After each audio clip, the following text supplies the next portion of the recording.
Je vais donc vous présenter un exposé que j'ai intitulé « La voie des lettres » et pour ma part, qui prend le sous-titre « Dans le champ du malheur, planter une objection ». Je vous parlerai des voies littéraires contemporaines.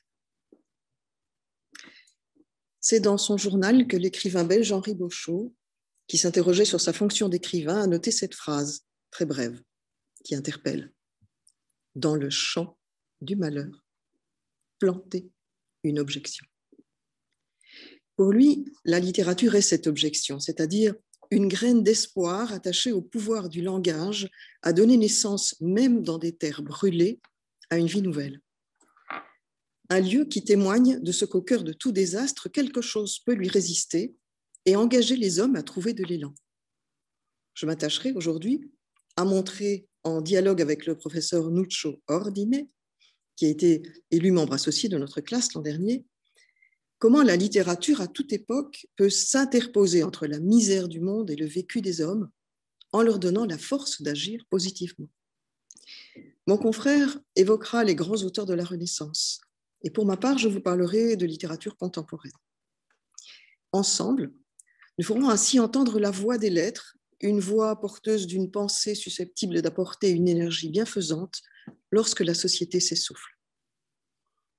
Quelques mots, d'abord, sur ce que la littérature, celle qui pense le monde, de manière générale, autorise d'expérimenter, sur ce qu'elle se propose de nous faire entendre.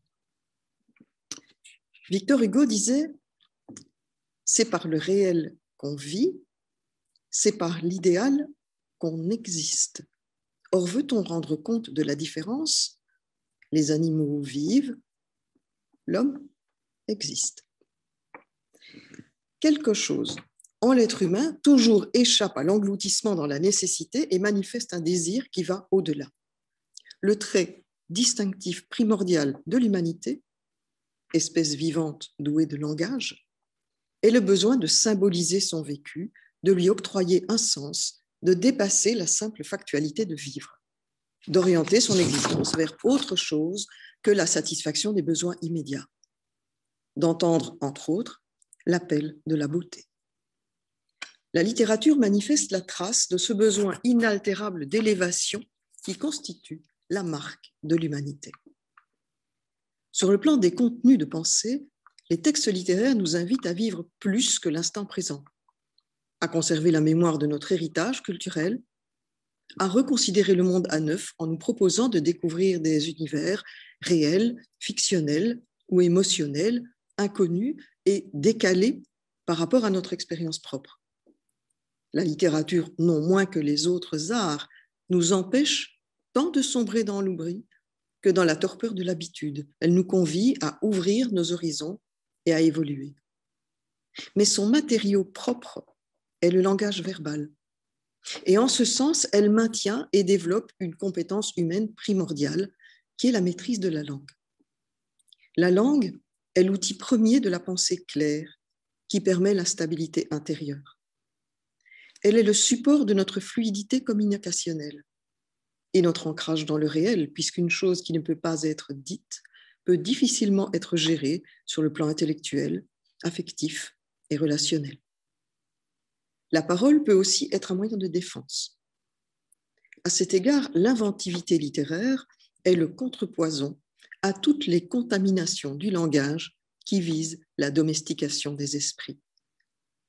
Non seulement elle exploite les ressources de l'expression verbale, mais elle contribue à l'enrichir et à la faire évoluer. Elle permet les modélisations fines de la pensée, propices à saisir le monde dans sa complexité. Elle résiste ainsi à toutes les formes de standardisation et de paupérisation du sens, en préservant une place pour la diversité, la plurivocité, l'énigme et aussi la responsabilité puisqu'elle témoigne de l'engagement de soi dans une parole.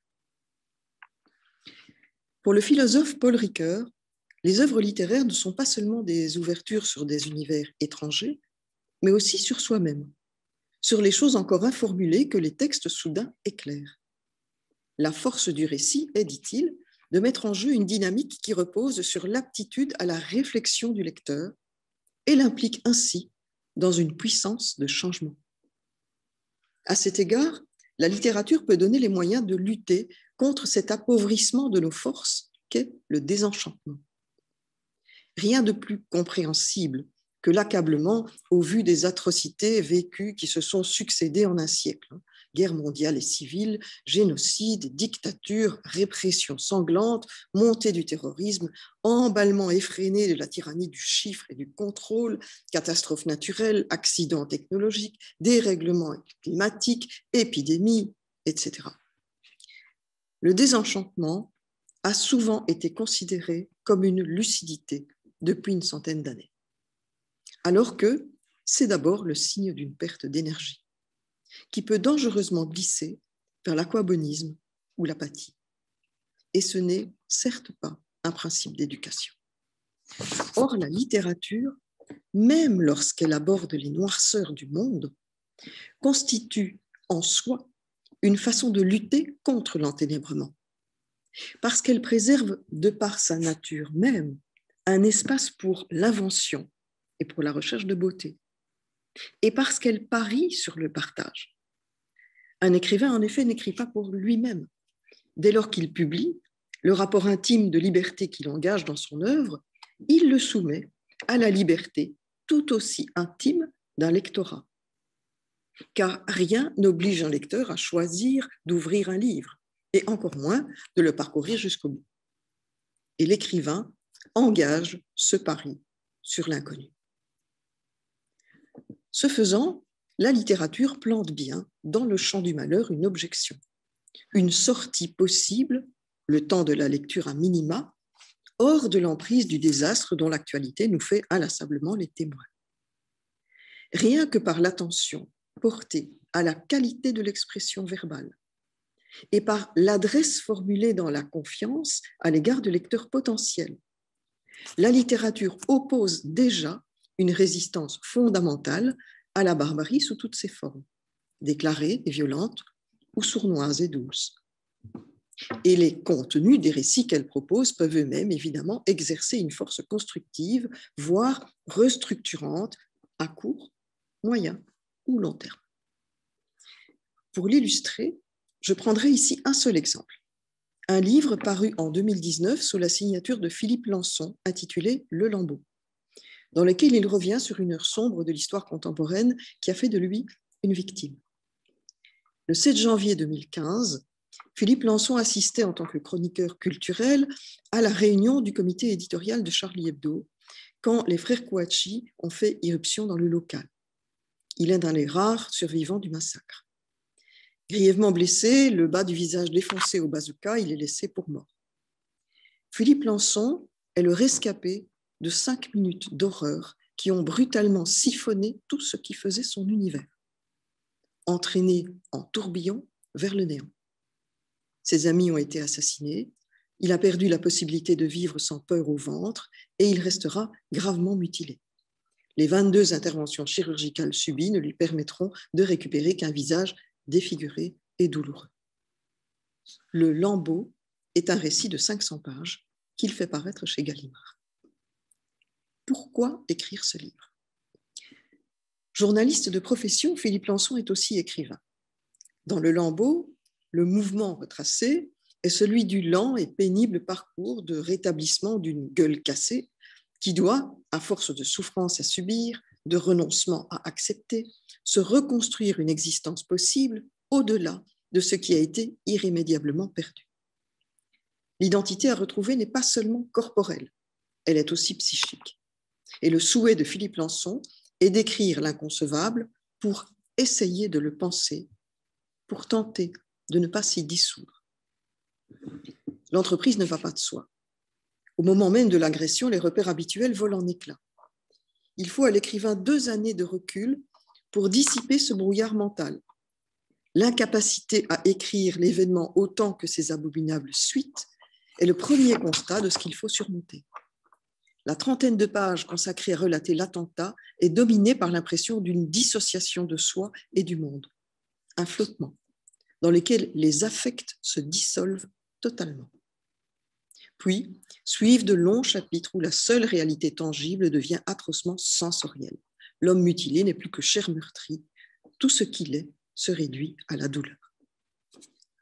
Dans son espace vital, devenu tout intérieur, il y a dans un premier temps, il n'y a plus aucune place pour assurer les émotions, tant les siennes que celles des autres, fussent-elles des effusions de tendresse.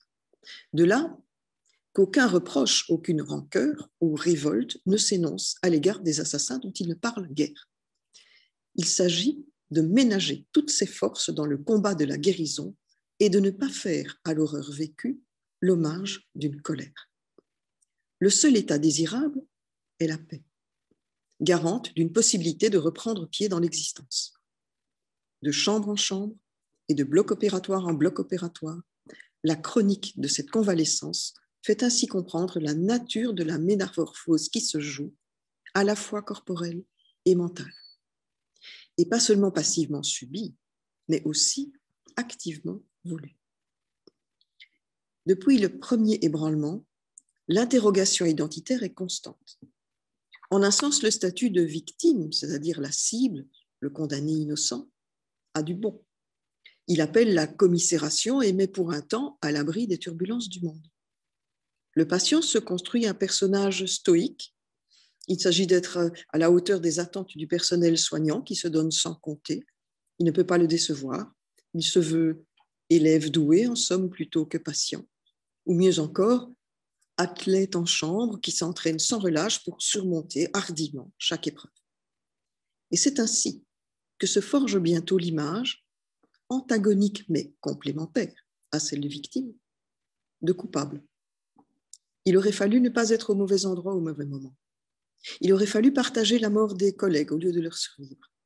Et désormais, il faut pouvoir récompenser les efforts de la chirurgienne pour réparer le mal et infliger le moins de peine possible aux proches qui subissent les dommages collatéraux de la situation. À partir du 7 janvier, dit le rescapé du massacre, ma vie ne m'a plus appartenu. Je suis devenu responsable de ceux qui, d'une façon ou d'une autre, m'aimaient. Mon épreuve était en indivision. Et c'est là que l'écriture littéraire intervient. Car en ancien reporter de guerre, l'auteur se dit qu'il se doit d'être dans l'angle mort de l'événement, en distance, et il décide d'occuper sa place de chroniqueur, mais cette fois en prenant pour objet sa propre histoire. Écrire sur soi, c'est se voir comme un autre, et par là même échapper à sa condition initiale, soit ici mettre à distance la douleur. Et pour représenter son vécu, il faut faire des choix de cadrage, d'angle de vue, de scène, de ton, de syntaxe, de rythme. En un mot, il s'agit de récupérer une forme de maîtrise, d'être non plus seulement l'objet, mais aussi le sujet de cette histoire. Écrire, c'est aussi retrouver une socialité, entrer mentalement en contact avec des lecteurs. Le narrateur ne cesse d'invoquer la communauté symbolique mais effective du lectorat littéraire. Il choisit des expressions, des scènes, des personnages tirés de son bagage culturel qui tissent un plaisir possible de reconnaissance avec ceux qui liront son texte, comme autant de clins d'œil complices qui reposent sur un horizon de références partagées. Dans ce paysage, Marcel Proust et Thomas Mann, des chantres de la maladie, mais aussi Franz Kafka, un peintre de la dépossession, sont les plus sollicités. Et une citation de Kafka apparaît au mutilé définir son programme. Ne pas chercher à briser une seule des marmites de l'enfer dans lesquelles je me trouvais. Il comprend le bénéfice d'une disposition d'accueil plutôt que de vaine révolte. Je ne pouvais pas éliminer la violence qui m'avait été faite, dit-il, ni celle qui cherchait à en réduire les effets. Ce que je pouvais, en revanche, c'était apprendre à vivre avec, l'apprivoiser, en recherchant le plus de douceur possible. Trouver l'équilibre intérieur dépend de soi et non des autres. Telle est la leçon de sa lecture de Kafka. Chez Philippe Lançon, la sagesse ainsi acquise ne se traduit jamais par des dissertations morales, mais par la mise en œuvre de l'humour, à commencer par l'autodérision.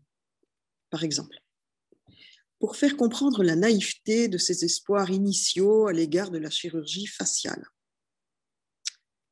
Je me croyais encore chez Photoshop.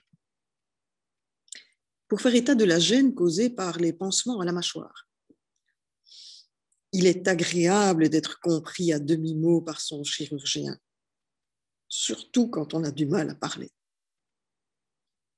Pour décrire l'incapacité à aider l'infirmier qui fait basculer son corps allongé sur le côté du lit. Je suffoquais.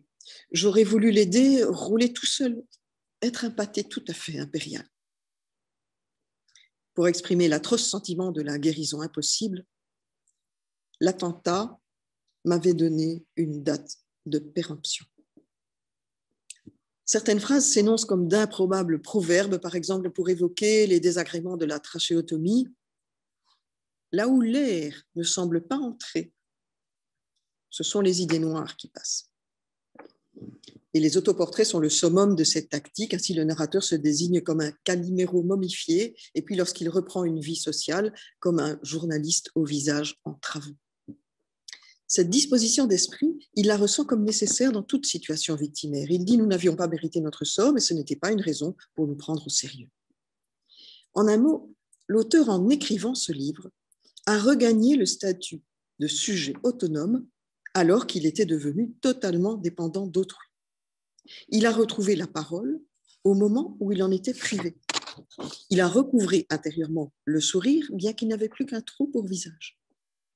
À la fin du récit, il prend connaissance du massacre du Bataclan et il constate le hoquet sanglant de l'histoire. Mais il ne se retrouve nullement à la case départ.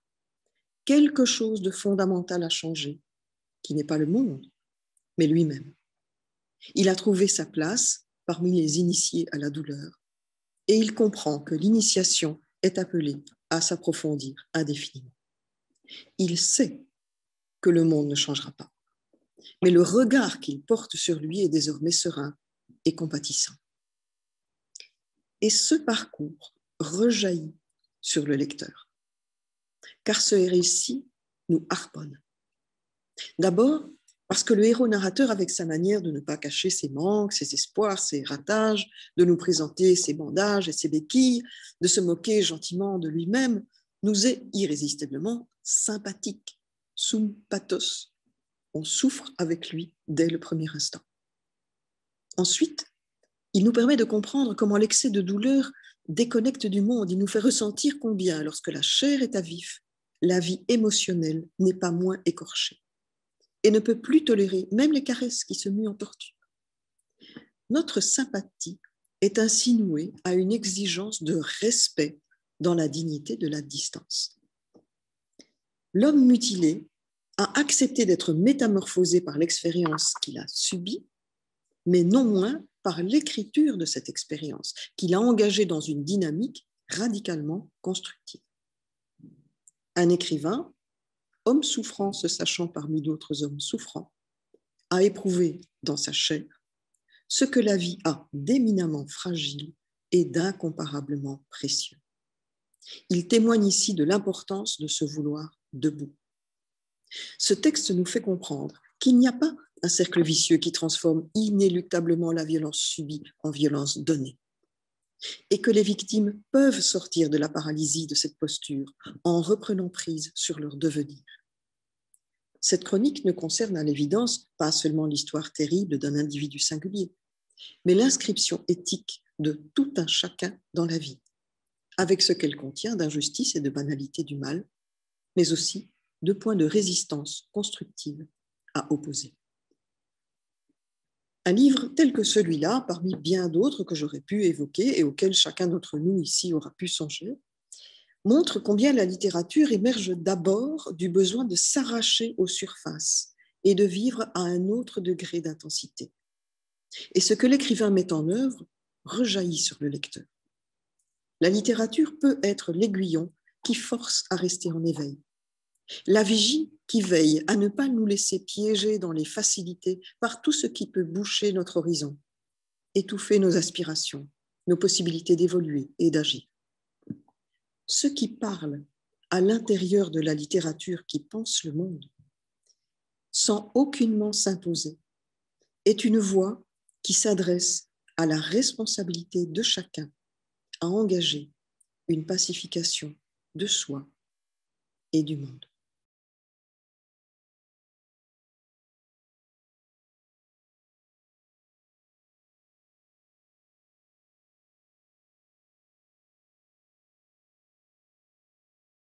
Madame la présidente de l'Académie, Monsieur le secrétaire perpétuel, Madame la directrice de la classe des lettres, Mesdames et Messieurs les directrices, directeurs, vice-directrices et vice-directeurs, chers consoeurs, chers confrères, Mesdames et Messieurs, chers amis. De nombreux classiques de la littérature et de la philosophie nous ont appris que notre vie n'est pas entre les mains du destin ou de la fortune. Notre avenir ne dépend que de nous. Les injustices, la violence, les persécutions, les maux qui affligent le monde ne dépendent pas de la volonté des étoiles ou des astres. Tout dépend de nous, êtres humains, de notre capacité à nous engager dans la construction d'une société plus juste et plus égalitaire. Je voudrais commencer ma très brève réflexion en lisant quelques vers d'une célèbre tragédie de Shakespeare. Je cite, « C'est bien là l'excellente fatuité des hommes. Quand notre fortune est malade, souvent par suite des excès de notre propre conduite, nous faisons responsables de nos désastres le soleil, la lune et les étoiles, comme si nous étions scélérats par nécessité, imbéciles par compulsion céleste, fourbes, voleurs et traîtres par la prédominance des sphères, ivrognes, menteurs et adultères par obéissance forcée à l'influence planétaire et coupables en tout par violence divine. Admirable subterfuge de l'homme putassier, mettre ses instincts de bouc à la charge des étoiles. » C'est une très belle traduction de Victor Hugo. Dans la deuxième scène du premier acte du Roi Lear, Shakespeare met dans la bouche d'Edmund ces vers qui distinguent clairement les responsabilités des hommes de celles de la fortune. Il ne sert à rien de blâmer la déesse aux yeux bandés, le destin, la malchance, si nous sommes des scélérats, des voleurs, des menteurs. Il serait impossible de retracer en quelques minutes ce que les hommes de lettres et les philosophes ont voulu représenter sous les traits de la déesse fortune. Dispensatrice de la malchance ou de la chance, ministre de la providence divine, expression du hasard, messagère des dispositions des planètes et des étoiles, occasion, kairos, de tester la vertu, dominatrice impitoyable de la roue des vicissitudes, au fil des siècles, des rôles opposés et contradictoires ont été attribués à la déesse aux yeux bandés. Et pour ne pas glisser dans les sables mouvants d'une infinité d'occurrences, j'ai voulu limiter mon intervention aux belles pages que Giordano Bruno consacre au thème de la fortune dans son dialogue « L'expulsion de la bête triomphante » publié à Londres en 1584. Ici, c'est Fortune elle-même, à la première personne, qui répond aux accusations que les hommes et les dieux n'ont cessé de porter contre elle.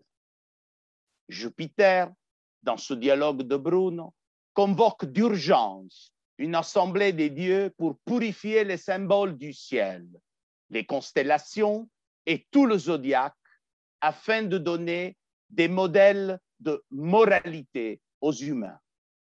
Sur la terre, dominée par le chaos et la corruption, les hommes ont besoin d'une révolution morale radicale, capable d'expulser définitivement les vices pour laisser place aux vertus. Sur le rôle de la déesse aux yeux bandés, un débat animé fait rage. Momus, Mercure et Minerve, reprenant des arguments bien connus, l'accusent d'être aveugle et lui attribue la responsabilité de toujours récompenser les mauvaises personnes, de toujours choisir ceux qui ne méritent pas d'être choisis. Fortune démonte toutes les critiques avec une grande finesse. Elle explique que son rôle incarne une nécessité. Aucun être humain ne peut échapper, en effet, aux lois du hasard, à l'urne qui rassemble toute l'humanité avant le tirage au sort. Mais seuls quelques-uns, au moment du tirage au sort, seront favorisés par sa main.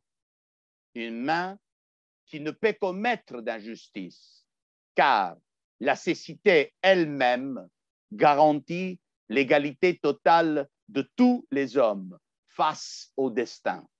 Je cite, « Je ne distingue pas les mitres, les toges, les couronnes, les arts, les dons naturels. Je ne remarque pas les mérites et les démérites. Aussi, lorsque je donne, je ne vois pas à qui je donne. Je mets tout le monde dans une urne et là, dans la très vaste contenance de son centre, je confonds tous les êtres. Je les mélange et je les agite. » Selon ce mécanisme très simple, il n'y a aucune possibilité d'infliger aucun tort. La condition d'égalité de tous les êtres humains est respectée. Dans l'immense urne, en effet, chaque cédule est égale à celle de tous les autres. Et si la fortune extrait une multitude de voleurs et d'idiots, ce n'est pas à sa faute. Aucune responsabilité ne peut lui être attribuée qui concerne, par exemple, la vertu ou la sagesse. Comment serait-il possible d'extraire ces 8 ou 9 hommes honnêtes si l'urne est infestée de 8 ou 900 000 vauriens? Je cite, « Lorsque ma main tire les sorts, c'est à cause de vous, bonté, sapience, tempérance et vérité, qu'elle distribue non seulement les infortunes, mais aussi les fortunes aux scélérats plutôt qu'aux hommes de bien, aux ignorants plutôt qu'aux savants. » Pourquoi tout cela? La prudence arrive, elle ne met pas dans l'urne plus de 2 ou 3 noms. La Sophia, à son tour, n'y met pas plus de 4 ou 5. La vérité, elle, n'en laisse qu'un seul, et elle en laisserait moins si elle pouvait en laisser moins. Et puis alors que de centaines de milliers d'autres ont été versés dans l'urne, voulez-vous que ma main tireuse de sort rencontre plutôt un de ces 8 ou 9 noms que l'un des 800 ou 900 000 autres? Faites donc le contraire. Fais en sorte, dis-je, vertu, que les vertueux soient plus nombreux que les vicieux. Fais en sorte, sapience, que le nombre des sages soit plus grand que celui des sots. Fais en sorte, vérité, de t'ouvrir et de te manifester au plus grand nombre. C'est alors, pour sûr, que l'on rencontrera plus de vos gens que de ceux qui leur sont opposés pour recevoir le prix ordinaire et l'essor. Faites en sorte que tous soient justes, véridiques, sages et bons. Et alors, pour sûr, il n'y aura plus jamais de grade ni de dignité dispensés par moi qui pourront échoir aux menteurs, aux injustes, aux fous. L'exemple de la fonction princière marque sans équivoque le limite entre ce qui doit être et ce qui peut être. L'homme n'est autorisé à intervenir que dans les espaces qui sont en dehors du domaine de la nécessité. La relation entre la nécessité qu'il n'y ait qu'un seul prince et la possibilité que ce prince soit corrompu ou vertueux traduit symboliquement de manière paradigmatique la dialectique entre nécessité et hasard-liberté qui, de la physique à l'éthique, domine tout l'univers philosophique de Giordano Bruno.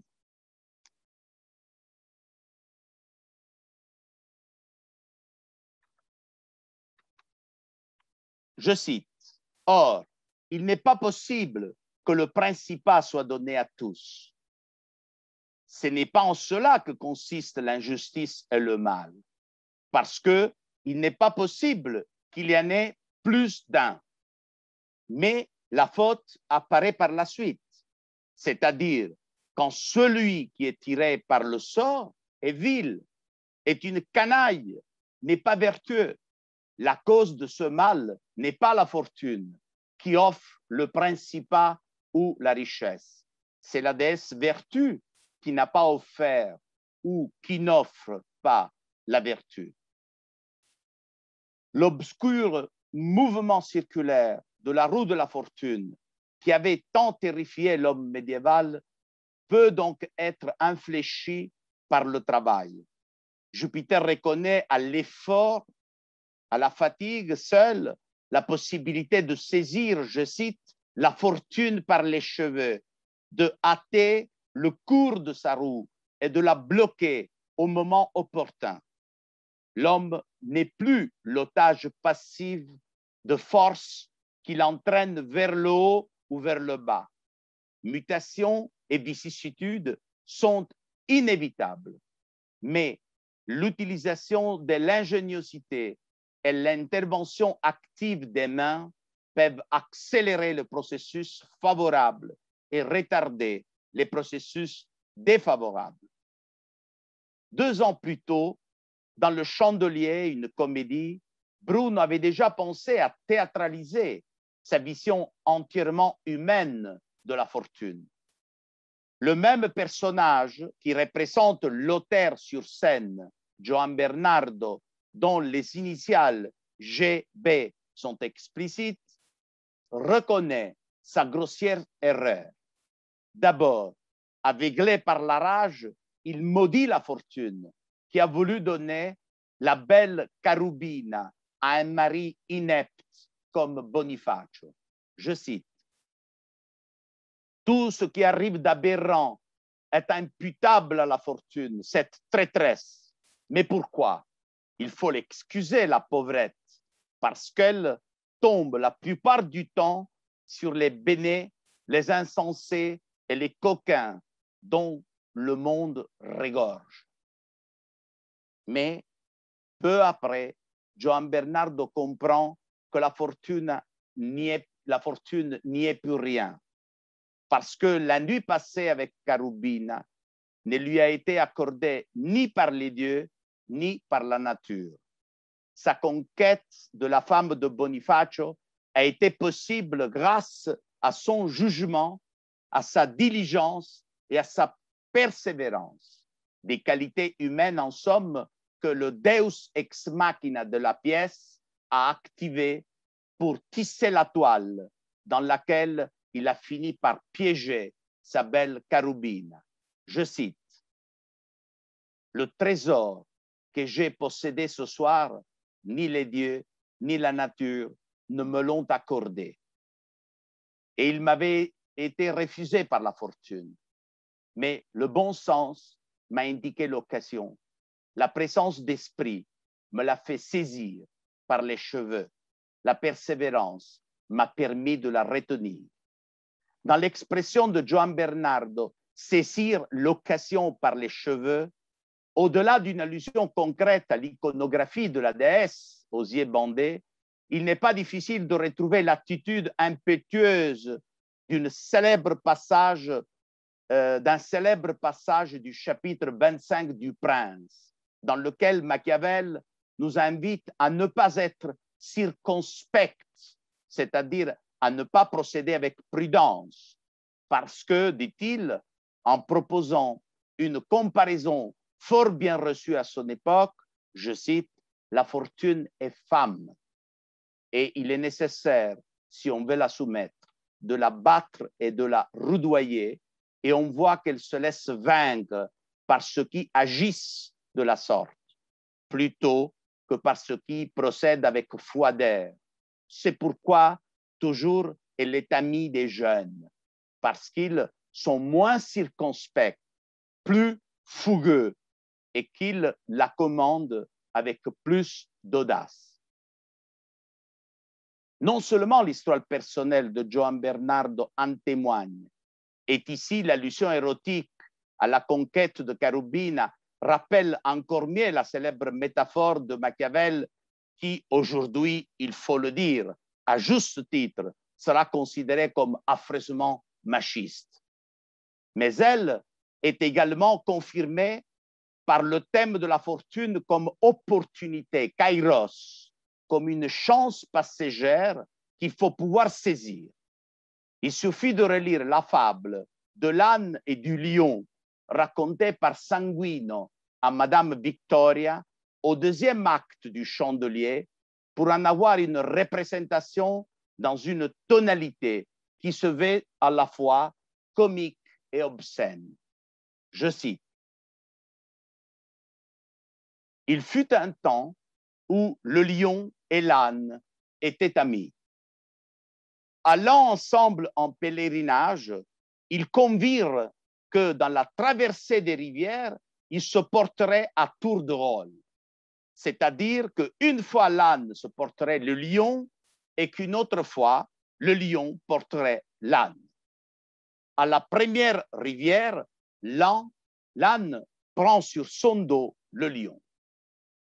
Mais le lion, craignant de tomber, enfonçait ses griffes de plus en plus profondément dans le dos de la pauvre bête, de sorte qu'elle pénétrait jusqu'à l'os. Et le malheureux, un animal qui fait profession de patience, traversa du mieux qu'il put sans souffler mot. 8 jours plus tard, au retour, ce fut au lion de porter l'âne. Celui-ci, étant dessus, pour ne pas tomber à l'eau, saisit entre ses dents la nuque du lion. Comme cela ne suffisait pas à le maintenir en place, il lui fourra son instrument ou, comme on dit, tu m'as compris, dans ce que j'appellerais honnêtement le vide sous sa queue, là où il manque de la peau. Si bien que le lion éprouva plus d'angoisse qu'une femme dans les douleurs de l'enfantement et se mit à hurler « Ah, là, là, aïe, aïe, aïe, ouille, ah, traître !» À quoi l'âne répondit, la mine sévère et le ton grave. « Patience, mon frère, tu vois bien que je n'ai pas d'autres griffes pour me cramponner. » Aussi le lion dut-il prendre son mal en patience, et nul n'est si gros âne qu'il ne saisisse parfois l'occasion quand elle se présente. Les pages éloquentes de l'expulsion et du chandelier consacré à la fortune, il semble inutile de le dire, n'ont rien à voir directement avec notre présent. Et pourtant, en les relisant, ils finissent par stimuler, comme tout bon classique peut le faire, une réflexion critique sur le monde qui nous entoure. Nous ne pouvons pas considérer comme injuste qu'il y ait un prince, un maire, un gouverneur, un ministre, un conseiller municipal, un directeur de la banque, un PDG. Mais il est profondément injuste que ce prince, ce maire, ce gouverneur, ce ministre, ce conseiller, ce directeur de banque, ce PDG soit une canaille. L'actualité récente liée à la construction des murs dans le monde, les scandales financiers, la corruption exercée par les multinationales, l'espionnage légalisé de notre vie la plus intime à travers les réseaux sociaux, la croissance exponentielle des inégalités entre riches et pauvres ne suggèrent certainement pas la mauvaise influence de la fortune. Les arguments de la déesse aux yeux bandés n'admettent pas d'exception. Si des urnes sont extraits les escrocs, c'est uniquement parce que la vertu, la sagesse, la justice et la bonté ont été bannies de notre société, fondée sur l'avidité folle du profit et de l'argent. En somme, il n'appartient qu'à nous de réhabiliter ces valeurs positives qui peuvent débarrasser l'urne des voleurs et des malfaiteurs qui l'encombrent afin de permettre à la fortune d'extraire ce prince vertueux capable d'aimer le bien commun. Après tout, selon la maxime que sa lustre attribue au grand orateur et consul romain Appius Claudius Caecus, les anciens étaient déjà conscients du fait que faber est sue quisque fortune, chacun est l'artisan de son propre destin. Par conséquent, si nous ne promouvons pas d'une façon radicale cette révolution morale suggérée par la déesse aux yeux bandés du dialogue de Giordano Bruno, il sera parfaitement inutile, comme nous le rappelle également Shakespeare, de continuer à se plaindre et à maudire le destin injuste ou la terrible fortune. Les écoles et les universités, comme nous l'oublions désormais partout dans le monde, n'ont pas été créées uniquement pour vendre des diplômes aux étudiants clients et des certificats dépensés dans la galaxie imprévisible du marché, mais surtout pour former des citoyens cultivés et solidaires, capables d'embrasser les grandes valeurs qui contribuent à rendre l'humanité plus humaine. C'est pourquoi, dans les écoles et les universités, nos étudiants doivent apprendre que ce que nous appelons le destin ou la fortune ne dépend pas de dispositions célestes. Le destin, au contraire, nous contribuons à le construire nous-mêmes en étant ensemble, jour après jour, même avec nos gestes et nos actions les plus humbles. Merci beaucoup.